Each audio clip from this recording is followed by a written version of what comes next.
구정 설 명절에 서울시 여성가족재단에서 설 명절을 맞이해 가지고 자주 사용하는 성차별 속담과 관용적인 표현 7개를 뽑았는데 한번 들어보시겠어요? 2위가 뭐냐면요, 남자는 돈, 여자는 얼굴. 이게 이제 써서는 안 되는 이렇게 좋지 않은 이렇게 관용적 표현이라는 거죠. 3위가 남자는 일생에서 딱 몇 번만? 3번만 울어야 한다. 자, 이런 것도 잘못된 그런 어쨌든 성차별이라는 거죠. 4위가 뭐냐면 사내 대장부가 부엌에 들어가면 고추 떨어진다. 이런 거. 그다음에 이제 5위, 6위도 있는데 7위가 뭐냐면 7위도 저는 굉장히 공감했던 건데 많이들 쓰죠. 여자들 팔자는 뒤움박 팔자다. 이거 써서는 안 된다는 거예요. 근데 제가 1위를 빼놨잖아요. 대망의 1위가 뭔지 아세요? 대망의 1위. 암탉이 울면 집안이 망한다. 이게 대망의 1위였습니다. 가장 써서는 안 되는 표현으로 암탉이 울면 집안이 망한다라는 거예요. 근데 여러분 그거 있잖아요. 암탉이 울면 집안이 망한다라는 이 격언, 이 속담이 자그마치 3,000년 이상 된 건지 아세요? 자, 그만큼 이렇게 여성에 관한 어떤 그런 비하적인 가치관을 갖고 있었다. 그런 얘기를 우리가 생각해 볼 수 있는데, 진짜 암탉이 울면 집안이 망할까요? 네, 그렇게 주장하는 사람들이 주로 하는 말을 들어보면 과거에 나라를 팔아먹은 이렇게 중국의 측천무 같은 사람들, 이런 사람들을 두고 되게 그런 얘기를 하는데, 우리나라의 선덕여왕, 진덕여왕 등등, 야, 이런 사람들이, 이런 여성들이 앞에 나와서 설쳐서 나라가 잘된 꼴이 있느냐? 이렇게 얘기를 하는 거죠. 영국의 메리 여왕 같은 사람들 등등. 그래서 여성은 앞에서 설쳐서는 안 된다. 이렇게 주장을 하는데요. 정말 남성 우월적인 생각이라 하지 않을 수가 없습니다. 천추태후 같은 여성이 국정을 문란하게 한 측면도 없지 않아 있지만 사실 공로도 있어요. 외세에 당시에 굉장히 참 어려웠던 상황이었는데 외세 침공을 아주 잘 막아낸 그런 큰 공도 있거든요. 인류 역사적으로 보면 잔다르크 같은 사람들, 혹은 메리 시콜, 혹은 나이팅게일 등등 이런 사람들 보세요. 그 어떤 남자들보다도 탁월한 리더십과 어떤 그런 헌신적인 어떤 그런 모습을 우리가 볼 수 있죠. 그러니까 여자라는 것이 지도자의 어떤 능력과 자질과는 사실 아무런 상관이 없다고 생각을 합니다.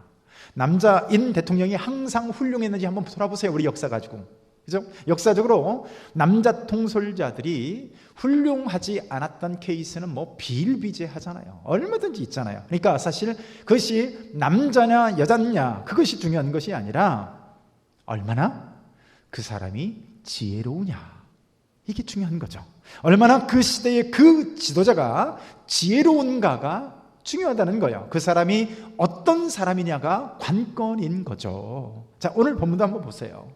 참 아이러니가 뭔지 아세요? 아이러니는요, 문제를 지금 다 만들고 있는 장본인들이 다 남자라는 거예요.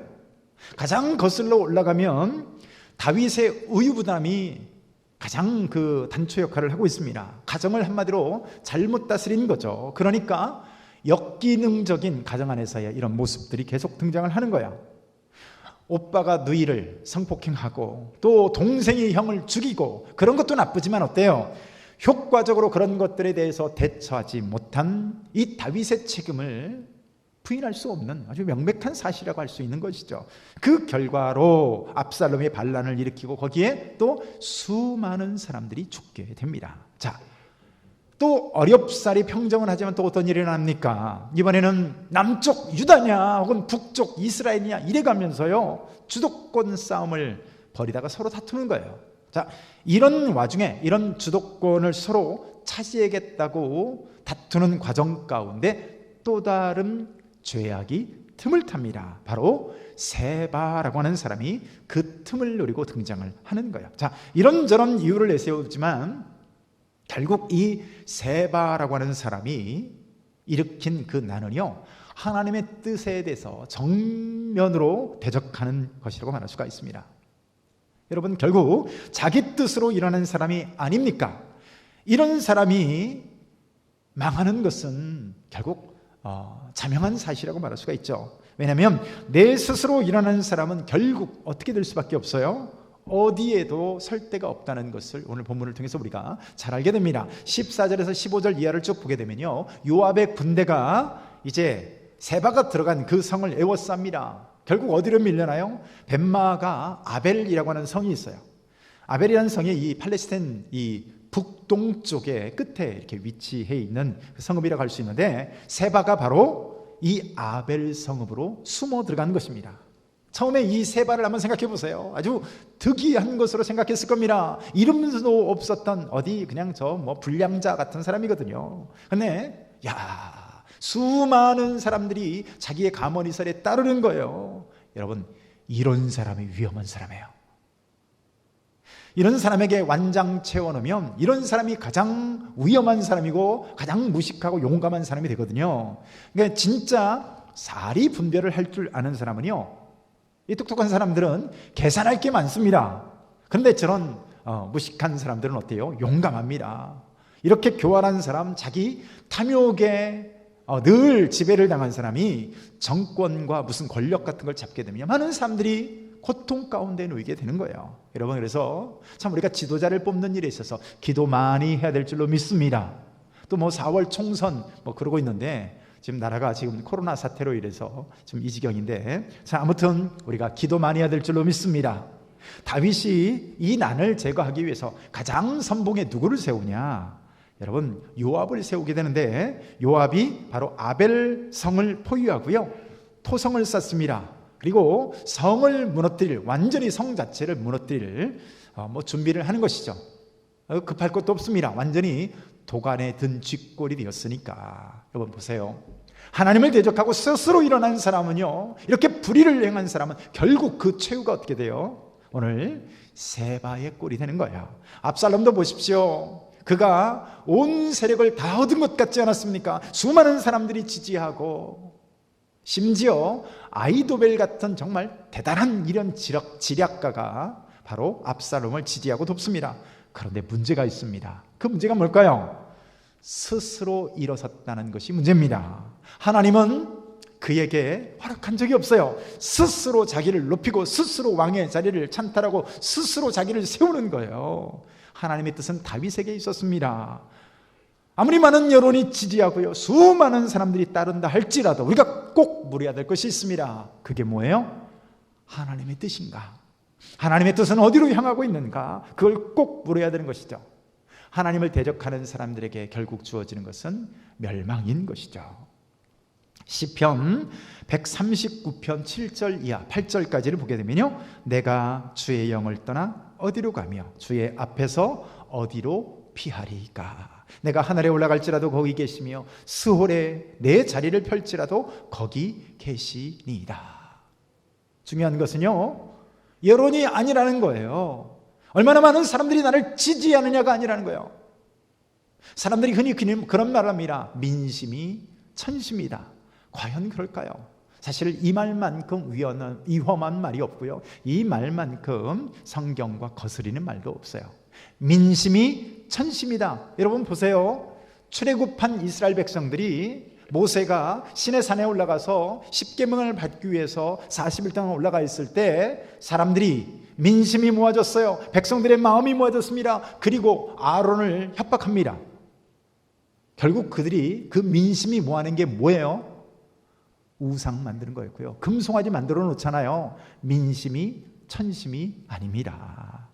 사랑하는 성도 여러분, 여론이 어디 있느냐, 얼마나 많은 사람들이 지지하느냐, 그거보다 더 중요한 것은 하나님의 뜻이 어디를 향하고 있느냐가 중요합니다. 내가 하는 일에 대해서 선생님들이 칭찬할 수 있어요. 내가 하는 일에 대해서 어떨 때는 목사님도 칭찬하고 부모님도 칭찬하고 모든 사람들이 다 잘한다라고 할 수 있어요.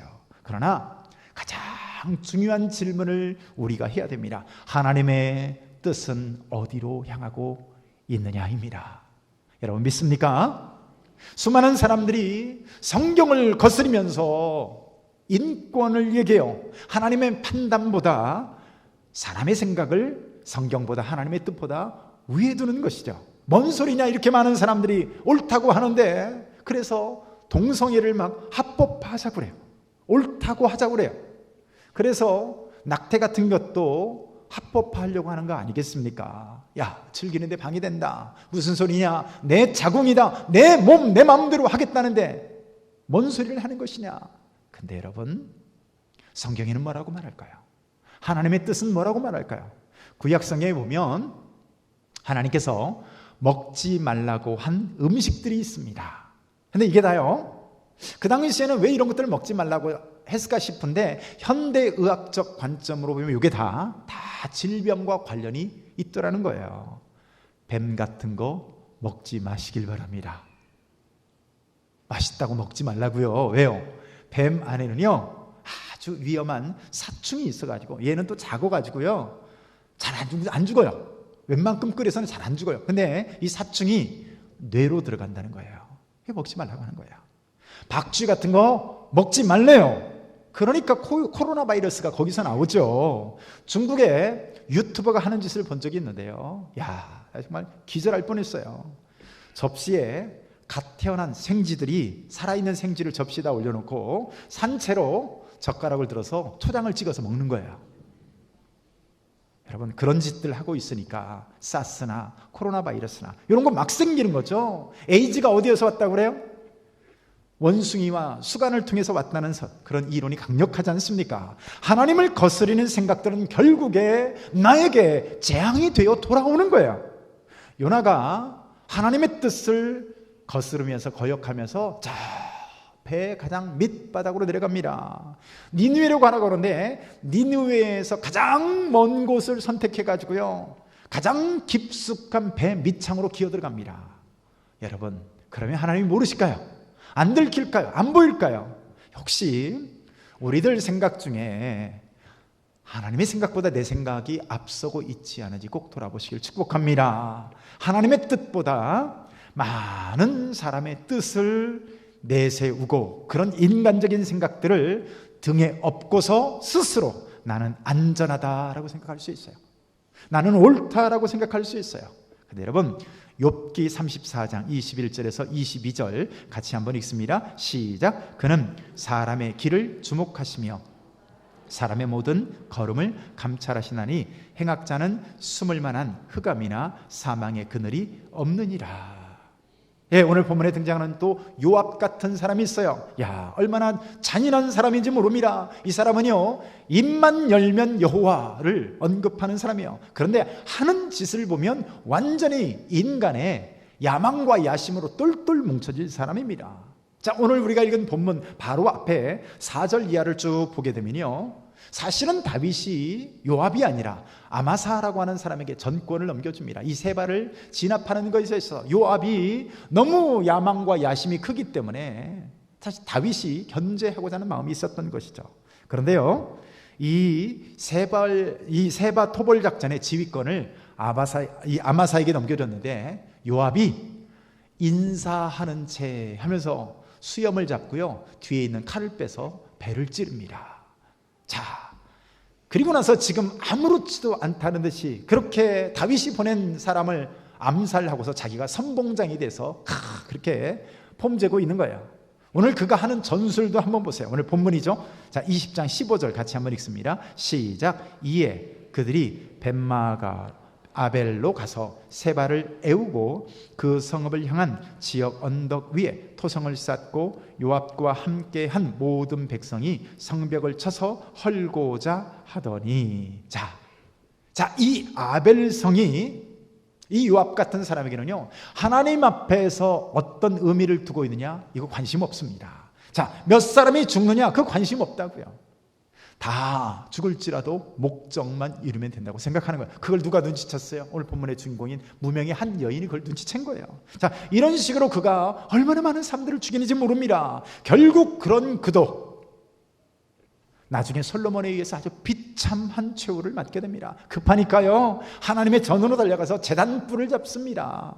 하나님을 섬기는 사람이 아니라 끝까지 이 요압이라는 사람은요 하나님을 이용하는 사람이요, 이 요압도 오늘 본문에 등장하는 교활한 세바와 조금도 다를 바 없는 사람인 거죠. 오늘 아벨성의 사람들이 이 간교한 세바나 이 요압 같은 사람으로 인해서 지금 멸망 직전에 놓여지게 된 겁니다. 자, 그런데 오늘 보니까요, 이 하나님의 구원이 전혀 예기치 못한 사람을 통해서 구원이 이루어지게 되는데, 자, 오늘 본문 16절에서 22절까지 등장하는 한 지혜로운 여인을 통해서 구원이 이루어지게 됩니다. 자, 우리가 주목할 게 뭘까요? 여기 한 여인이 등장한다는 거죠.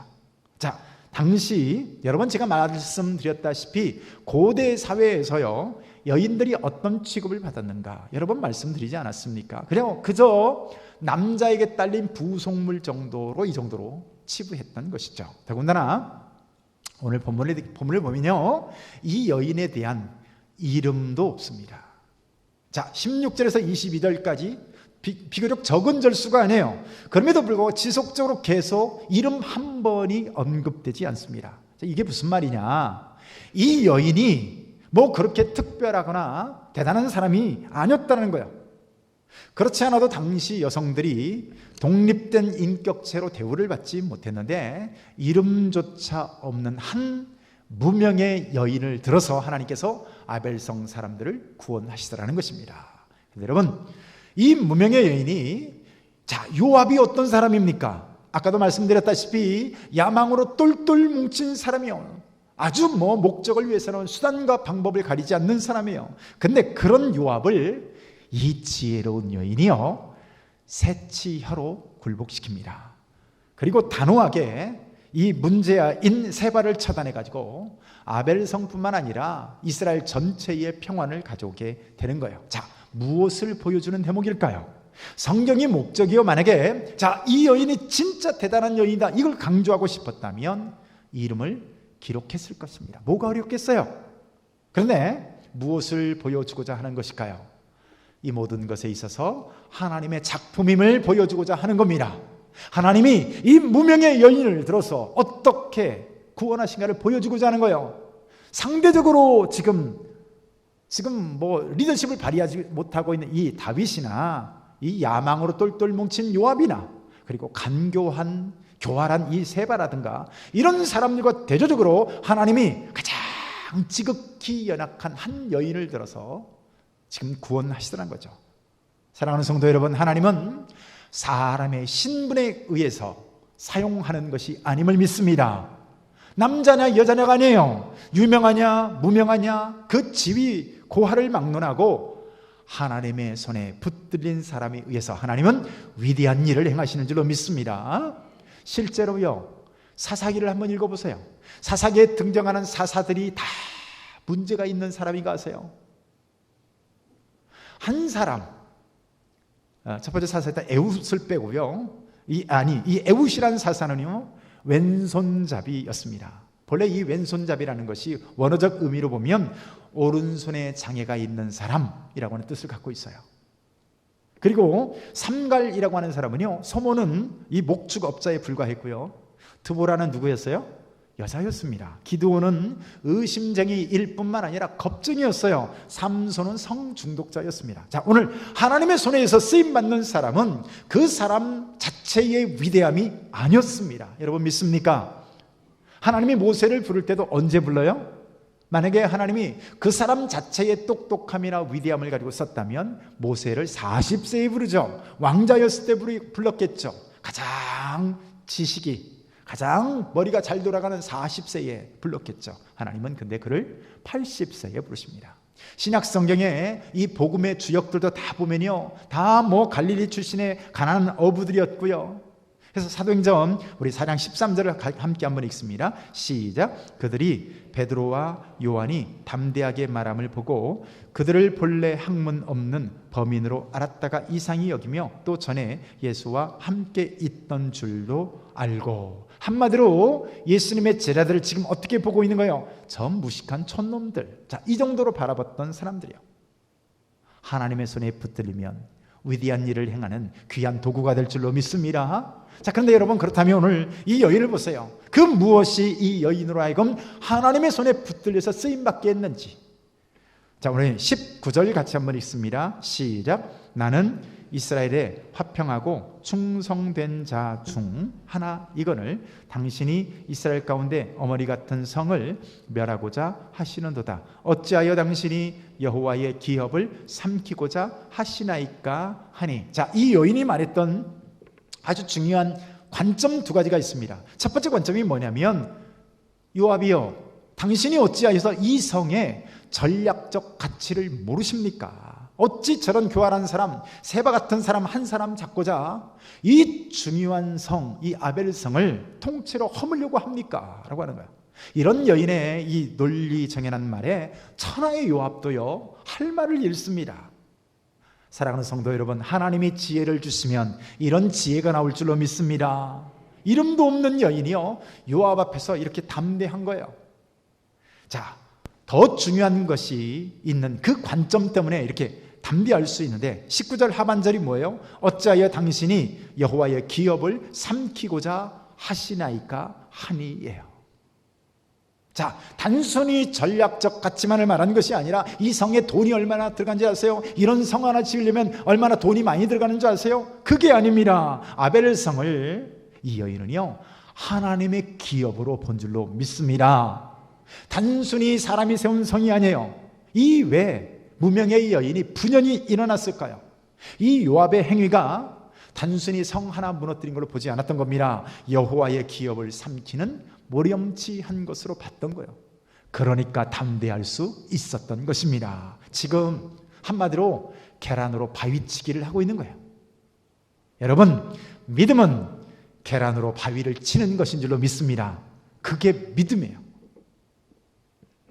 다윗과 같은 믿음도 그렇지 않습니까? 약관도 안 된 이 애송이 다윗이 한평생 전쟁터에서, 전장에서 잔뼈가 굵은 3m 가까운 이 거인 골리앗을 어떻게 물맷돌, 돌멩이 하나 들고 나갈 수가 있겠습니까? 믿음은 계란으로 바위를 치는 행위입니다. 여러분, 바위로 계란을 치는데 무슨 믿음이 필요하겠습니까? 그런데 믿음의 관점으로 보는 다윗은요 견딜 수 없었던 거예요. 아니, 저 할례받지 못한 자가 어떻게 감히 여호와를 능욕하고 하나님의 백성을 저렇게 조롱할 수 있는가? 너는 칼과 창과 단창으로 내게 나오거니와 나는 만군의 여호와의 이름으로 내게 나가노라. 할렐루야. 이게 믿음이에요. 믿음은 계란으로 바위를 치는 거예요. 오늘 본문의 무명의 여인이 그런 믿음을 소유한 줄로 믿습니다. 그러니까 요압 같은 이런 사람 앞에서 그렇게 담대하게 말할 수 있었던 것이죠. 생각해 보십시오. 그 성에 남자가 얼마나 많았겠어요. 평소에 목에 힘께나 준다고 하는 사람들이 얼마나 많았겠냐고요.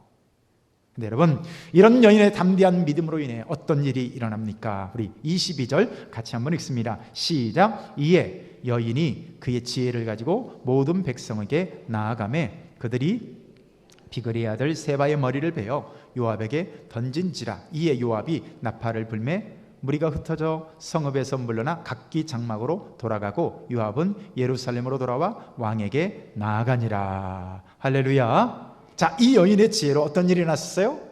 세바의 목이 성 밖에 내 던져집니다. 그리고요, 아벨 성만 구원한 것이 아니라 이스라엘 전체에 평안이 오도록 그렇게 합니다. 자, 이 여인이 선택한 게 뭐냐? 바로 죄악의 뿌리를 제거한 거야. 그 성 안에 문제의 근원인 세바라고 하는 그 악을 제거함으로 평화를 가져온 거예요. 자, 우리가 대부분 살아가는 문제들, 부딪히며 살아가는 문제들을 보십시오. 결국 그 문제의 원인을 깊숙이 찾아 들어가면 뭐가 있어요? 내 안에 깊숙이 숨어져 있는 죄가 있습니다. 요나의 고통의 원인을 보세요. 요나만 고통받나요? 요나가 타고 있는 그 배 안에 있는 많은 사람들이 한꺼번에 풍랑을 만나서 죽을 지경입니다. 그런데 요나로 인해서 그 죄의 근원인 요나를 바다에 내던져졌을 때 풍랑이 멈춰지게 된 거예요. 문제의 근원을 제거해야 되는 거죠. 악의 근원을 제거해야 되는 거죠. 내 안에 있는 죄를 제거해야 되는 거죠. 아이성 점령에 나섰던 이스라엘이 처참한 실패를 하게 되는데요. 뭐가 있었습니까? 그 이스라엘 백성들 가운데 아간이라고 하는 죄가 백성들에게 깊숙이 숨어져 있었던 거예요. 내 안에 있는 이 아간을 제거해야 실패하지 않는 것이죠. 성중에 숨어둔 세바를 제거했을 때 평안이 찾아오게 됐어요. 여러분, 오늘 지혜로운 여인은 죄의 근원을 제거한 줄로 믿습니다. 내 안에 있는 세바라고 하는 이 죄의 근원을 제거하시길 축복합니다. 나를 저주로 몰아넣는 불순종의 원인을 제거해야 됩니다. 여러분, 오늘 우리는 어떤 사람인지 돌아보시길 바라요. 내 생각을 하나님의 생각보다 위에 두고 있는지, 여러분, 하나님의 손에 붙들리길 축복합니다. 하나님을 거스리는 사람이 아니라, 여러분, 하나님을 대적하고 어디로 피하겠어요? 우리 안에 있는 세바를 제거하심으로 바로 이 여인과 같은 담대한 믿음의 소유자들이 되시기를 축복합니다. 한 목소리로 한번 우리 기도합니다. 자, 오늘 기도할 때 하나님, 나는 어떤 사람입니까? 내 생각을 혹은 사람들의 생각을 하나님의 생각보다 위에 두는 사람은 아닙니까? 하나님, 하나님을 거스르지 않게 하여 주옵소서. 하나님을 대적하고 어디로 피하겠습니까? 내 안에 있는 죄의 근원 세바를 제거하게 하여 주옵소서. 한 목소리로 한번 기도합니다. 하나님 아버지,